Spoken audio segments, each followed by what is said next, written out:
Hello everyone, it is Chantel here from Studio Expansion, and today we are in for such an enormous treat. We have another of our superstar studio owner spotlights, and today's topic and today's studio owner that I want to introduce you to is one of our Studio Evolution members, and her name is Phi Nelson. She runs Vocalize Academy here in Sydney, Australia. And the amazing thing about Phi is she's actually been with Studio Expansion pretty much since we began, like 4 years or so now, 4 or 5 years been with us, Phi, which is amazing. And the reason that I want to put Phi in this superstar spotlight, goodness me, is that she has developed the most remarkable training program for her teachers that once you hear how she's developed this and the impact it gives to her studio and how it's freed her to step into such greater leadership in her business, as well as create an additional revenue stream in her business, you'll be in complete awe, as I have been as well. So I am so thrilled and very proud to introduce to you Phi from Vocalize. Hi Phi, how are you? Hello, Miss Chantel. I'm fine, thank you. How are you? I'm so well. And just so excited to have you here today. So Phi, you've developed this wonderful, wonderful teacher training program. Would you like to tell us a little bit about, your studio and how this has been a beautiful complement and extension of your programs? So our studio is a music studio. We started off with just a vocal training, and then we added a few different instruments into it. So we now do also guitar, piano, and then we moved into performing arts, which was our Ripple project, which is getting all the little kiddies in and teaching them different aspects of performing arts. So in a nutshell, so we're a music school, and also helping them, nurture them onto that stage and through performance. Beautiful, beautiful, beautiful. And it's such a gorgeous studio you run there. And so when you're looking at how's your team grown over the years, and then what's shaped with you as a studio owner where you've had to shift gears from just being a teacher who does everything ourselves to kind of, oh my gosh, I've got to help these teachers do the right thing, and how do I manage that? Yeah. Well, I started teaching on my own from home. So in my upstairs room with my sister, Michelle. So she was my admin support. When we kind of ran out of room in our house, we moved into studios. And as it grew, I'd sort of just advertised for, singing teachers and guitar, piano teachers. But I was also teaching, 5-6 days a week. So, and, like a lot of studio owners can relate, where you kind of burn both ends because you're trying to manage and making sure that the teachers are following the same vision and purpose that you want them to. So in a way, the teacher training program helped me sort of step into that next role where I had to move out of that teacher, being stuck in that teacher role where you're not able to grow and develop and look at other areas of the business. So I think that's why I started the teacher training program. One of my main things was because my vocal training, it was something I wanted to make sure was consistent throughout the school, because that's my main instrument. And there are so many different methods and training out there. So when I advertised for teachers, it was really hard to find teachers that would teach the same way and align with what I teach. So that's basically how I started, was to try and get teachers in that would train how we would train, so it's consistent throughout. Because you have parents that come in, oh, who's this new teacher? It's hard for them to have that trust, and now I can say, well, all our vocal teachers are trained the same way, trained by me, and you'll know that you'll have consistent training. So it takes time, but it doesn't matter who teaches them. They kind of have that confidence that if someone's away, that next teacher can come in. And it gives the teachers freedom as well, having that program in there, and knowing that the student won't lose that training that they've had for, say, 2 years, knowing that when they come in with a new teacher, we can just pick up from where they're left. And the parents know if they've been there for 5 years, they won't lose that, that gap changing teachers. It's the structure you've built into that is quite remarkable, and I think it's really fascinating that studio owners, like, we get to the stage where we can't handle it ourselves anymore, and like, okay, well, I need to bring on more teachers. But I don't often see someone coming in with the point of view of, okay, well, what do I need to do in terms of my training to ensure that class A is very consistent with class B or class F, in fact. And so what was really important to you in, like, you said before, the consistency is really key. What for you has been really the driving force behind that? And how do you ensure that there is consistency? And for studio owners who, think, yeah, like that having that level of consistency across my teachers would be so valuable. What advice would you give them about why consistency is so important and what it's given you?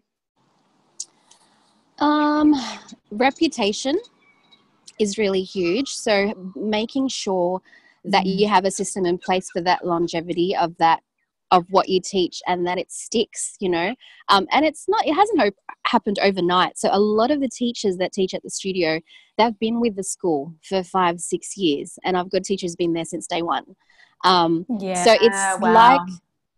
so it's something that, I don't know, I guess you have to seed very, early on. And I find that having those students who've developed through the school and experienced how the schools run and how they felt and having that community, it's so much easier for them to pass that on. And it's, so I think, it's a combination of different things, but that's what drove me, was to make sure that stayed consistent and that we had that same, community and encouragement and inspiration from all the students. And this is where it gets really interesting in how you decided to approach this. Most studio owners that I know, they've got teachers who come with them up through the ranks, and they might learn with them for 5 to 10 years type thing. And then suddenly they just kind of fall into a teaching role. But you took a very different approach. You kind of went about this in quite a different way. So would you like to kind of share a little bit about how you kind of made the teacher training like the next step in that student's learning progression, in fact, and how you developed that and even monetized it? When I started to lose students after year 12, I was like, oh, you've been learning here for 6 years and then you're just going to let it all go. Now you're getting good. Yeah. So I was like that. And those students that have done it and done their HSC and done really well, they're gold. Like, it's like you need to share that with students. So so I started to invite older students who have finished school to say, I'd prep them, when they're doing their year 12. I'll go, so what are you thinking about doing? What where are you going to work while you study at uni, kind of thing. And a lot of them would do different things to music when they do uni, but because they've got this passion that they have, I kind of delivered it as, why don't you do something you're passionate about? Why go and work at KFC or McDonald's? I mean, which is really good to learn and train, the business side of things and blah, blah. But why don't you do something that you love? And some are right and some aren't, so, not a right fit. But yeah, so that's how I kind of delivered it. And then I went to 16-year-olds because they will then have 2 years of training. And one of the things that was really hard when I started teaching was I never had that practical training. You kind of know all the theory. You kind of know what to do because you've learnt it for so long. But how do you teach it and be confident while you're teaching new students? So part of the program is that we put them in for terms 2 and 4, actually teaching beginner students. And we use our feeder program and take them out, and the parents love it because it's like, oh, cool, we get private lessons. So we take them out and give them free training for a term. And that's how they get their practical hands-on training. And it's basically, once they finish the course, they've already been teaching for 2 years. So and they haven't even finished school. They haven't even finished school. You've got a graduated who've been trained in your curriculum, your philosophy, your methodology, primed, ready to earn an income when they leave school. Yeah. So, and then it kind of developed too, because it's so, like, what you teach is just such an integral part of being a business owner and studio owner. So I started to implement like a mini SEP at the end of the course. The Thrive model is just awesome. And I started to implement that. and just getting them to think about what kind of studio they want to run, what do they want to teach, what is their vision and what is their purpose. And, they all have their taglines, and they all have their their mottos for their school. And they presented it like in a little project to say, I have studio 1, 2, 3, 4, 5, and I'll be teaching this. I've got a music school, and so some are a little bit out there, but but yeah, so but it gives empowering them, and that bond is is watertight then. Yeah, and they love it, and they get to teach at the studio where they feel comfortable as well, because they know the students, they know who, and we're there, like all the other teachers are there to support them too. So I've got senior teachers as well, so they know that they can learn from each other. It's such a great environment for them. So that's really exciting. What I would say is probably what I find most beautiful about what you've developed, Phi, is, coming back to this whole concept of legacy and what is our intention at heart as teachers. What are we all about? What is, for us it's all one thing for us to inspire little kids, but is not the larger intention here to allow them to kind of continue and take music or dance or the performing arts throughout their entire lives? And what I find so impressive about what you've done is you've as opposed to having this kind of quite abstract tangent kind of a pathway, you've actually made it a vocational path for them. And even if they don't go full time into it, even if they do this through university, they can always come back to this particular stream of in their life, and extended the amount of time that someone would be in the arts, because you've kind of shown, here's the next step for you, as opposed to, when kids get 16, it can be hard to keep them in. It can be. But you've really outlined, and that's your legacy, Phi. It's incredible as a studio owner. Oh, thank you. Yeah, I mean, it's really it's helped me step into that next role, of leadership when I train the teachers. And I think that's really hard to see when you're teaching 5 days a week. But once I started running the program, it's like, oh, this is exciting. Like, I think I want to do this. So it's kind of cool. And, that's where I've diverted to now, is, as well as running the business, is doing the online training for singing teachers. So, because I'm really loving it, and, it's something that I don't have to physically, like, you don't have to think and prepare, because as you know so much, and you're so passionate about it because you've done it for so long, and you can just keep learning about that subject, and that, it's just, it's exciting to be able to do that and help others and empower others to do the same. So, one thing I can imagine that it seems like it's come quite easily to you, but I think a lot of people may struggle with, is that, like, where do I start? Like, how you get results with your students, and it's quite an organic thing. Like, you get a student, how to kind of get them from A to Z. How did you go through the process of almost like systemizing and documenting your intellectual property and how you get the results? And what was the steps of that? How did you put that together? I think it came from first I was like, what's the purpose of my program? So what do I want them to achieve? What do I want them to walk away with? And what did I wish I had when I was teaching? So I kind of sat down and went, okay, what were my sort of challenges? And that's how it kind of started. And I looked at different courses as well and see how they laid theirs out. But I love the practical approach with actually teaching hands-on, because it was great to actually see them teach in that environment, and because most of them have taught for so long, they know the technique, they know how to diaphragm breathe, they know how to sing through their registers, but teaching it's such a different thing to do. And it was just so cool to see them realize how much they do know when they start teaching. So so the practical side of it, I think, is something that's organically become more a bigger part of the course, because I think that's really important when they start teaching at the studio. You want them to be confident. You want them to know how to speak to the parents and the teachers, because they understand, what your purpose and vision is. And that was one of the hardest thing when you have, up to 14 teachers, sometimes I had at a time, making sure they spoke to parents and their kids the same way you'd want to, and for me, it was like, how do I have more of me? So what I did was I put a program and produced more of me. And sometimes I found better versions of me. So, yeah. Brilliant. And so you're developing this little army of mini Phis to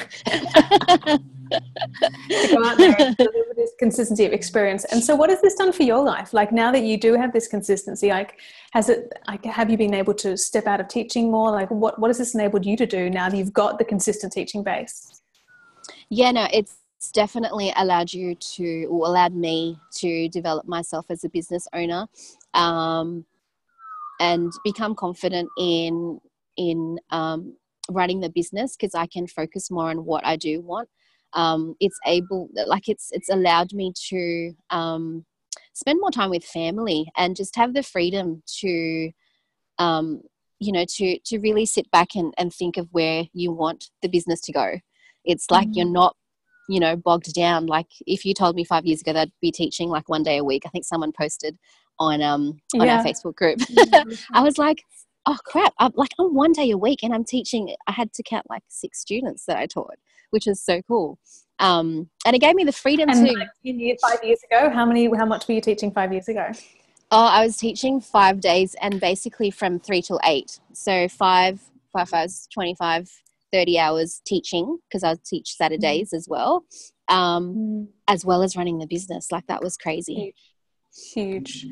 Yeah. And it's so exciting now to see you're stepping into that place more of, yes, the mentoring with the formalized program, but then being able to have that space of creativity, of being able to scale this to another level and to really make more of a difference, which is what just so inspires me. So inspires me what you've got. You're inspiring, Chantel. No. So what would you say, like for those of you who are kind of like, I can see the benefit of this. I can see the benefit of having like more of an aspirational progressive model within the studio for my students to give them something to work towards. Because I bet like, are your kind of mini fees, your mini teach, they're like the celebrities in your studio, I bet, aren't they? They're like they love it. And it's so cool to see the young kids love to be taught by the younger students. It's because they're all quite young. Yeah, they're all quite young. Like it, and they get it. Like they know how to talk the lingo. Like I'm not cool like they are. It's like so it's they really enjoy it. And I think when you have those, and I learn so much from the young kids too, because they're learning so quickly, and these teachers, like they think they own the joint, but because they become so empowered. But I learned so much from them as well, because it's like totally changed. Like, when I was there, when I was like 16, 17, like I was not as confident as they are now. So they're quite inspiring and they teach me a lot. Yeah. And how was that impact on the retention, would you say, in the studio? Retention, a lot of the students that have been there for maybe 5-6 years, I find they'll stay. Because once we hit that 4-5 year mark, I know that they're going to be there, and they're the ones that will invest in them doing the teacher training, because their parents then, their parents will invest money into their music education. So, in that case, we have had like a few different changes with systems and a few teachers leave and things like that. So the retention hasn't been that good with, those changes. But I find, the environment's different, because too, the owner is not so stressed out, and and it filters through. If you're not stressed, then it's cool. Everyone, challenges that come up, we will find a solution, and you're in a better headspace to do that when you're not teaching 5 days a week. It's so true. It's so true, Phi. So to wrap it up, and what would you say, Phi, is for those teachers, studio owners at home who are thinking, I'd really love to develop a beautiful formalized teacher training program in my studio. I'd love to kind of build something like what you've created. What would you say is your number one tip you would give them? My number one tip. Yeah, I think I'd go to what you want them, like what's the purpose of your program? What do you want them to come out as? And that's what you need to incorporate in your training. And that's what I did. I sat back and went, what do I want them to be confident in? What do I want them to come out with? And for me, it was, I want them to be empowered enough to go and open their own studios and teach what we teach, because there's not enough vocal teachers that teach what we teach. So that was, ultimately I want them to be able to run my business like their business, because in their head, it's their business. Wow. So you're teaching them not only the kind of the artistic technical side of singing tuition and becoming a singing trainer, but also how to have that professionalism and how to be empowered to talk to parents as well. That's incorporated. That was a big part of your program as well. Yeah, because I want them to open their own studios. I want them to go out there and start teaching how we teach, because, you know, you can only teach so much, and you can, you know, it'd be awesome. There's a lot of to kids have. who need it. There's a lot of kids who need it. Yeah, yeah. And this is why Phi just inspires us all. This is a woman with an absolute, the biggest heart out there, and a woman who truly believes in the difference that getting kids involved in the performing arts can make. So Phi, I'm just so thankful for your time today, and that you're shared with us. Incredible. Thank you. It's been absolutely wonderful. And Phi is a member of our beautiful Studio Evolution program, where we're working with industry leaders and truly some of the most trailblazing, brilliant, sophisticated, intelligent, and strategic studio owners out there in our beautiful industry. And if you would like more information on joining us and working with us every single week on growing your studio, please go to studioexpansion.com/expand, and you can fill in an application form. We can have a chat to you about joining our remarkable tribe of exceptional studio owners. So thank you again, Phi, and we'll see you next time with more of our beautiful studio owner spotlight videos. Thanks, guys. Bye. Bye.